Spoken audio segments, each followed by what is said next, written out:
अंतरराष्ट्रीय कुल्लू दशहरा महोत्सव में प्राकृतिक खेती में चर्चा का विषय बनी हुई है।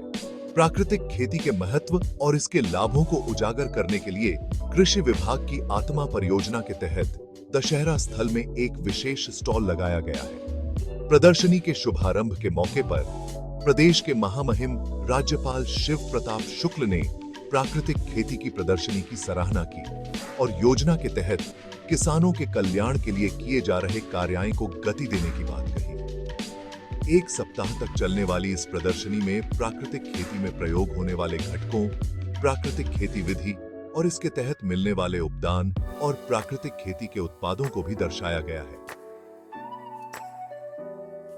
प्रदर्शनी में आत्मा परियोजना के अधिकारी जर्से और स्थानीय किसानों और पर्यटकों को प्राकृतिक खेती की विधियों के बारे में जानकारी दे रहे हैं। इसके अलावा बिना रसायनों के प्रयोग से न्यूनतम लागत में की जाने वाली इस खेती विधि से पर्यावरण संरक्षण, मिट्टी की उर्वरता में सुधार और खाद्य सुरक्षा किस तरह सुनिश्चित हो रही है, इसके बारे में भी अधिकारी विस्तार से बता रहे हैं।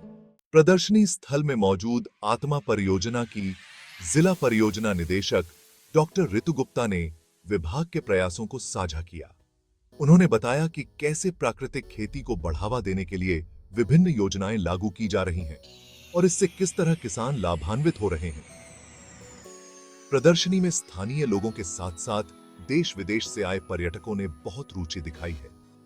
यह दर्शाता है कि प्राकृतिक खेती केवल स्थानीय स्तर पर ही नहीं बल्कि वैश्विक स्तर पर भी आकर्षण का केंद्र बन रही है। अंतरराष्ट्रीय कुल्लू दशहरा महोत्सव ने न केवल सांस्कृतिक समागम का अवसर प्रदान किया बल्कि प्राकृतिक खेती के महत्व को भी उजागर किया, जो किसानों के लिए एक स्थायी और लाभकारी विकल्प हो सकता है।